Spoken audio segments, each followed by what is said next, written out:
Breaking today, Meghan Markle just couldn't deal with Catherine, the Princess of Wales, completing one of the most amazing feats for a royal who is recovering from cancer in total privacy, because she didn't shout about this Three Peaks mission at all until she had actually achieved it, which is just Catherine all over, isn't it?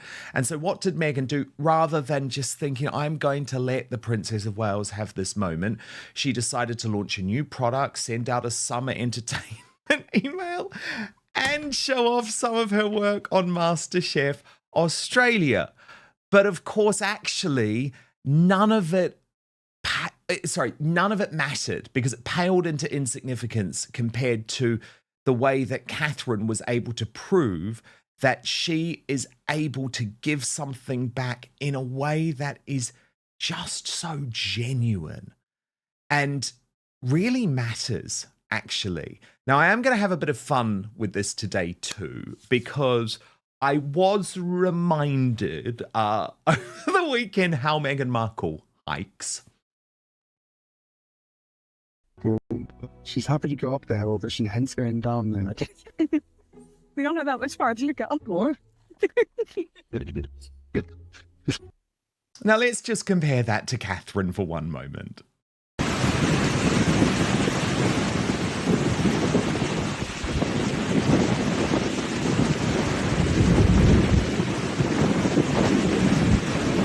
You've got to be incredibly fit to do the Three Peaks, you know, and doing so soon after a cancer battle is truly extraordinary.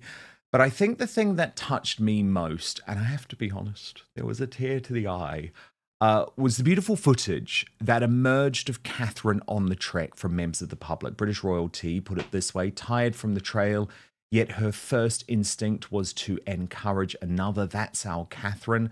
Bell wrote, our warrior princess, Catherine, speaking to other climbers at the summit of Ben Nevis this weekend. And you'll watch this and realise why this woman is the greatest asset to the royal family we have. How are you doing, Ted? You're not too cold. It's not great weather, is it? It's spectacular. No, so many people are still in their t-shirts. Why are they doing that? You said, you're lucky mask on. Have you got any? Fantastic.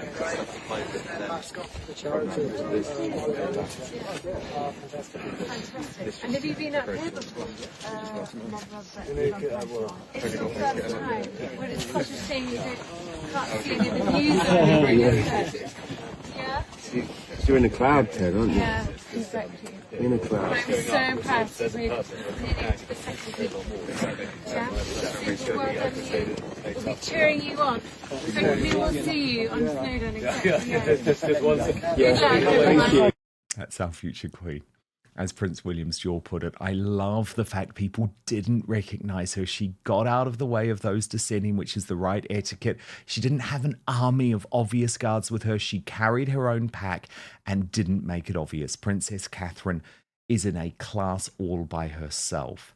And Hilltop Jennifer did make me giggle, writing, Catherine is out there climbing mountains in more ways than one, while Meghan Markle is seen sliding down one on her bottom. Kind of symbolic of their respective lives, wouldn't you agree?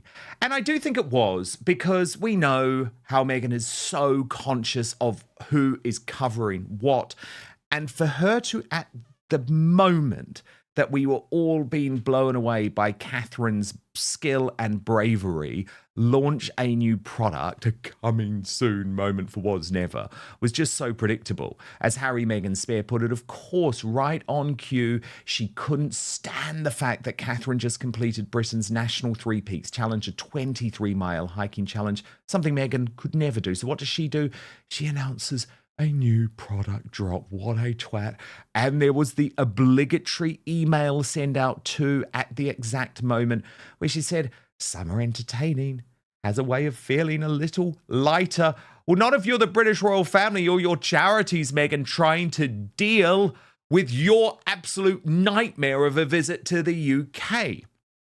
If you want more hard-hitting Harry and Meghan coverage like this with the double standards called out, hit subscribe right now and turn on the notifications. Dan Wood and Outspoken has no spin, no bias, and no censorship.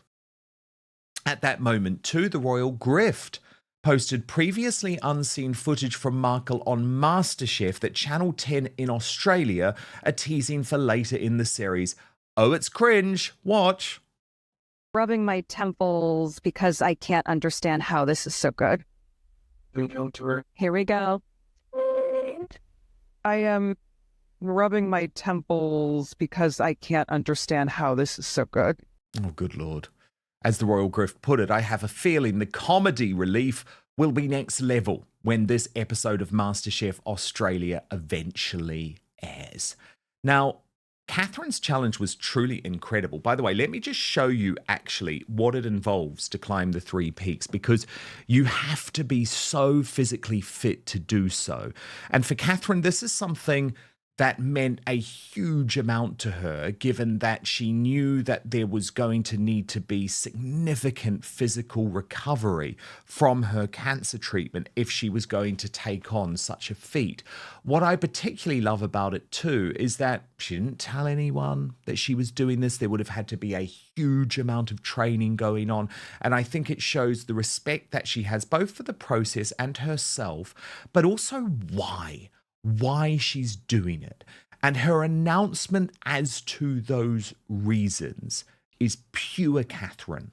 Watch this. Lots of people have asked me why I'm doing this challenge, and partly it's personal. I'm so grateful to be here, to be strong enough to walk these hills. But more importantly, it's to give something back and acknowledge really all the incredible work going on up and down this country. I've met some incredible people, those people who are living with and beyond cancer. And I know personally how difficult that journey is. And I really wanted to use this opportunity as my way of contributing to all the wonderful work that's going on.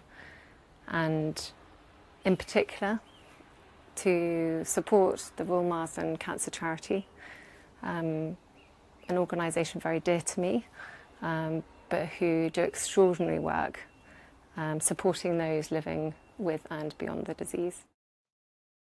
And this meant so much to her that Catherine also penned a personal post on X, which finished with the very powerful words, "Please know you are not alone." Brittany is the editor of the Royal News Network. I mean, Brittany, yet again, it was a tale of 2 princesses, wasn't it? One real, one fake, because what Catherine has achieved here is so significant. But don't you think it's about the way that she did it? It proves you can do something like this in total privacy. It can be for yourself. But then, Brittany, as a member of the royal family, you can also use it to do something good, to help others, to raise awareness, to raise money, all of that. And at the same time, we have Meghan and the MasterChef and the emails and just the desperate bid to overshadow Catherine, something I just don't think she can do anymore.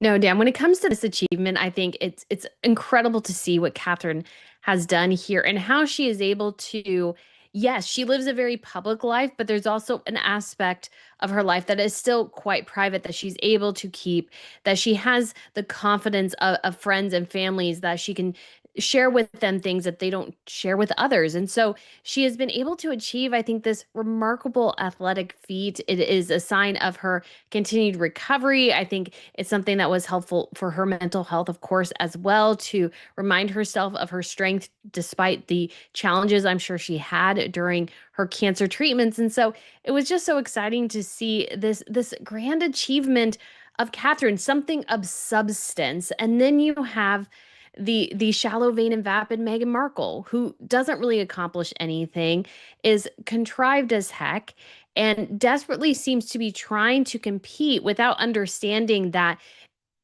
she needs to come from a place of authenticity. And Meghan has never been really authentic in her life. It's all a persona and we all feel it. Whereas Catherine is so authentic, so herself. And yes, of course, she has to be somewhat guarded as a public figure. That is expected. But she's also, I think, in many ways, herself. And that is what's so incredibly important. Something Meghan just can't seem to grasp onto to save her life. She's constantly trying to compete and always, always falling short. And there was hardly anyone with Catherine on the climb, remembering she's a future queen. And Brittany, they weren't trying to stop people from filming. Do you see what I mean? It's like so often Harry and Meghan create the drama, create the issues because, oh, we've got to talk about security all the time. Oh, no, we don't want any pictures. You know, Catherine just went and she did it. And you know what was so significant, Brittany? None of those videos leaked until after Catherine had made her personal announcement because people on the whole have a great deal of respect. They do. And I think in that community as well, the hiking community, those also on the trail, I mean, there is a level of respect and understanding there. And there's some etiquette there. And they're all like, okay, we see her doing this. We all acknowledge that she is here. She's working on this challenge. And they might not have even had to ask, but everybody just held off until the end because of the respect they had for her and the recognition that this is something that, yes, she's doing for charity and also for herself as well. And she doesn't have to, I think, ask for things the same way. I mean, she can ask for them, but Harry and Meghan demand. And that is just such a huge different, I think, is request versus demand and respect versus, you could say, disrespect. And so Harry and Meghan, I think, in comparison, just always come across incredibly short compared to Catherine and William. And I think Catherine, again, did a fantastic job with this achievement, did so incredibly well. And Meghan's attempts to kind of try to steal or wrestle the limelight away just never seem to work. And I think Catherine made the day of everybody who was walking up and recognizing her. And they were probably all very excited. She would stop to chat. She took a group picture with people. And I think people loved it and enjoyed that. And so, and they loved and enjoyed her. And you see that reflected in the reports we're getting now.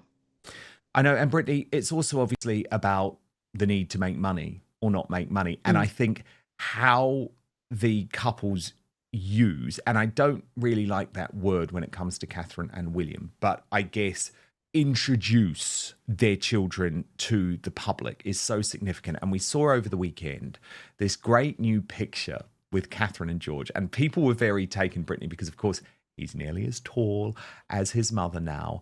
And then there was the release of this amazing footage of the pair of them together.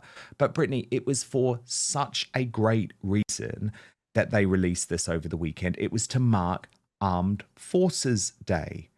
And they posted, it was a powerful reminder of the courage, skill, and dedication of those who serve past and present. Thanks to all of those who have served and continue to serve. And what an amazing reason, Brittany, to let the public have a little bit of a glimpse of the future king who is slowly but surely starting to take on a little bit more of a public-facing role for the British royal family as a future king.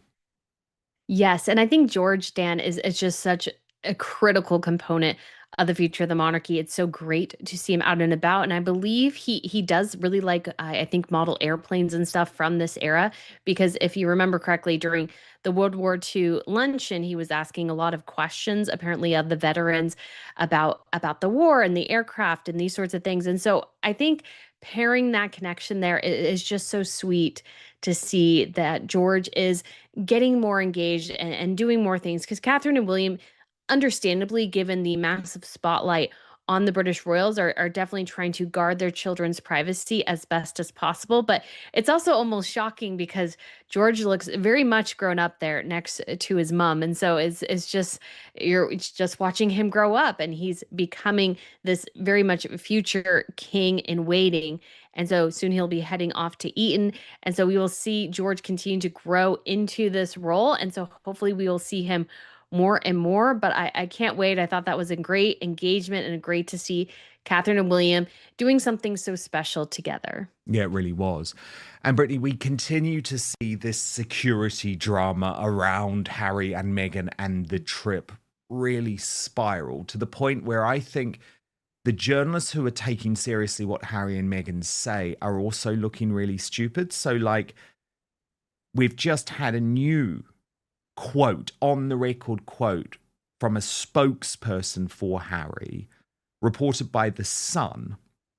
And the spokesperson is saying the issue has never been accommodation, but about appropriate and proportionate protective security. Yet he continues, this is Harry, continues to explore every available option for the visit to proceed safely and to give his children the opportunity to enjoy the UK. And it's like, why? Why are you saying this? Like, no one is saying that the issue has ever been about accommodation. We all know that the king, and we may have problems with it actually, Brittany, but we all know that the king has long offered protection at royal palaces so that there is a totally protected place for the family to stay and be protected while effectively they sleep or while they're not out on public facing events. But nothing has nothing has changed in regards to what they describe as appropriate and proportionate protective security. So I don't understand. It's like, why have you picked this fight publicly again today?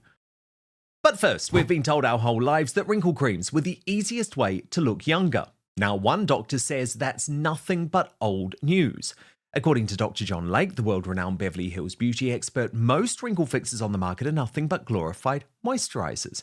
He says they hardly make a dent on your appearance. Some can even be harmful to your skin. Now, recently, Dr. Lake has focused his attention away from mainstream cosmetic practices. Why? Well, so that he can pursue a revolutionary anti-aging breakthrough, one that some experts say could empty the wallets of the cosmetic industry. He says it's almost like Photoshop for your face, and you may even be mad after seeing how easy it is to visibly erase your wrinkles from view. His personal clients have dubbed his new do-it-yourself technique the age rewinder method because it can take years or even decades off your appearance in under 2 minutes.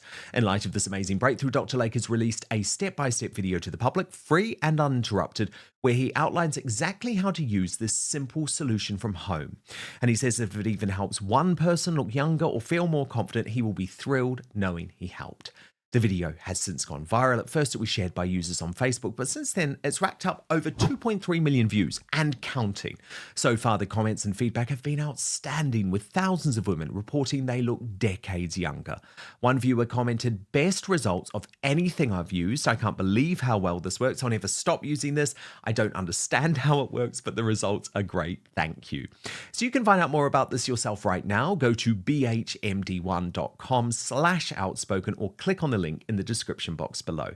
That's bhmd1.com/outspoken. Now, there is one thing that Dr. Lake asks from his viewers. If watching this video helps you look and feel younger than you have in years, then please share this video with your friends and loved ones. Together, we have the power to help as many women reclaim a youthful look as possible. So go watch the video at bhmd1.com/outspoken right now, or just click on the link in the description box below. But now, back to the show. I don't know, Dan. I mean, this whole thing is just absolute chaos. And for the journalists, I actually don't feel like they should be embarrassed, because this is not something like, bullying allegations or something like that. This is, we are giving you an itinerary. We're telling you we're coming. That should be just kind of a bare basic fact there. And then to pull it back and just put it up into chaos is just entirely the stupidity of Harry and Meghan here. Like that's where the embarrassment should reside, is with them and their PR team. This is insanely ridiculous. I don't know why they would even attempt to do anything like this, because this damages their relationship with various press people, because the press people were told something that should be a pretty simple fact: oh, we are going to X location. And then to create this just absolute chaos is just really inexcusable on the part of Harry and Meghan and their hapless PR team. But Harry and Meghan seem to want to live in this. They seem to think that somehow this benefits them. I just don't think it benefits them at all. I think it angers the people that could be their supporters. And obviously it angers the charities as well, who were planning on having them both there. And they're probably told, well, they may come, they won't come. And it's like, how can you plan? I mean, it's just absolutely unprofessional.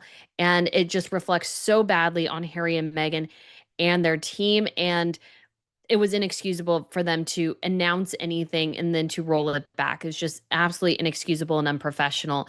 And that is all on Harry and Meghan, and they should be rightly embarrassed. But I don't think they are because, again, they live in the land of delusion, and I don't think they have a good grasp on reality anymore. No, they really don't, because this quote from their spokesperson goes on to say, Brittany, and this is published in full, of course, by People magazine, where else? The Independent Risk Management Board that RAVIC itself decided was necessary last November has still not taken place. It is therefore difficult to understand how the proportionality of the current arrangements can credibly be maintained without that independent assessment. The Duke continues to explore every available opportunity to enable the visit to proceed safely and to give his children the opportunity to enjoy the UK. Now, what has been noted with that, Brittany, is he now saying that Meghan is definitely not coming? Or is he saying that she's not concerned anymore? It's just interesting, isn't it? Because up until now, I just note the change. The change is very interesting here. In the past, every single statement has been about the wife and the children. Now he's just talking about the children. That feels significant in some way. It does, Dan. And when you look at this whole situation, again, this whole security concern really is not based in much reality. And so Harry constantly pushing towards it, and he wants to visit his family. And you have to think about as well, I think Harry and Meghan are in a bit of a financial crisis. The money is not rolling in like it used to. Yes, they still have money from Spare and some from Netflix, but Meghan desperately needs her products to move, and they're not moving. I think the UK would have been a huge opportunity for Meghan to merch, because she would have had a collection and a series of outfits like she did in Australia to post online to merch off them. And we know she loves to do that. So I can't imagine that she wouldn't want to do that. So the security situation never changed. It's just Harry and Meghan, their desperation to try and generate some cash is what was always going to be the thing that moved the needle. And I think that's it in this case. It has really nothing to do with security and everything to do with money. And they're trying to figure out how to leverage things. But this is just, I mean, even if they're attempting to manipulate somebody or a government entity, his father, whatever, this is not being well done by any stretch of the imagination. Whatever their aims are, they're just, I think, failing miserably at it. Indeed. But William is trying to continue the good works of the monarchy without being distracted, Brittany. Really important release of a new video by William today. And I love it because it's him talking about the late Queen, and we haven't seen much of this, Brittany, and he's doing so actually in a really personal way. But it is to launch an official and important new project, which has been announced by the British Cabinet Office, which put it this way: the Queen Elizabeth Digital Memorial has today launched a new collection. There are moments in public life that remind people why certain figures continue to command admiration, and this week provided one of those moments. News emerged that Catherine, Princess of Wales, had quietly completed Britain's National Three Peaks Challenge in support of charity. What made the achievement stand out wasn't simply the physical challenge itself, although climbing the highest peaks in Scotland, England, and Wales is no small accomplishment. It was the fact that almost nobody knew it was happening until it had already been completed. In an age where nearly every milestone is documented in real time, where social media updates often accompany every stage of a journey, Catherine chose a completely different approach. There were no countdown posts, no behind-the-scenes previews, and no carefully orchestrated publicity campaign announcing weeks of preparation. Instead, the public learned about the accomplishment only after the challenge was over and its charitable purpose could take center stage. That decision immediately sparked discussion across social media and royal circles. Many people praised the approach, arguing that allowing the achievement to speak for itself made the story even more powerful. Rather than inviting attention throughout the process, the focus remained on the cause being supported and on the people who would ultimately benefit. The timing also carried extra significance because Catherine has spoken publicly about her cancer journey. Recovery from cancer treatment is often a long and demanding process that extends well beyond the end of medical care. Regaining strength requires patience, determination, and consistent effort. Completing such a physically demanding challenge therefore represented not only a charitable endeavor, but also a personal milestone that many people found inspiring. What resonated with many observers was that the challenge wasn't presented as a victory over anyone else. Instead, it was framed as an opportunity to support organizations helping people living with and beyond cancer. That distinction mattered. The story quickly shifted from personal accomplishment to public service, reinforcing an image that many royal watchers believe has defined Catherine's public role for years. Images and videos that surfaced afterward painted a picture of someone participating much like any other walker. Fellow hikers described seeing Catherine encouraging others along the route, stopping for conversations, and sharing brief moments with people she encountered. Instead of creating distance, those interactions appeared relaxed and natural. Perhaps even more notable was the apparent respect shown by those around her. In today's world where smartphones can instantly broadcast every encounter, very little footage appeared while the challenge was underway. That suggests many people chose to let her complete the trek without turning it into a spectacle. Whether motivated by courtesy or admiration, that restraint became part of the story itself. For many supporters of the monarchy, moments like these help explain why Catherine continues to enjoy strong public approval. Rather than relying on dramatic headlines or constant media appearances, much of her reputation has been built through consistency. Public engagements, charitable work, and personal resilience have combined over time to create an image that many people view as dependable. Of course, whenever a major royal story captures attention, comparisons inevitably follow. Royal coverage has long been shaped by contrasts, with commentators frequently examining different approaches taken by members of the family. This latest development proved no exception. Around the same period, attention also turned toward Meghan, Duchess of Sussex, following updates connected to her lifestyle brand and other media projects. As often happens online, many users began debating whether the timing of those announcements was simply coincidental or whether they competed for public attention. While speculation quickly spread across social media, there is no public evidence establishing why those announcements occurred when they did. Nonetheless, the overlap fueled discussion among commentators who interpreted the events in very different ways. Some argued that both women are simply pursuing different professional paths. Catherine's work centers largely on charitable initiatives connected to her royal responsibilities, while Meghan has focused on building commercial ventures and media projects after stepping back from official royal duties.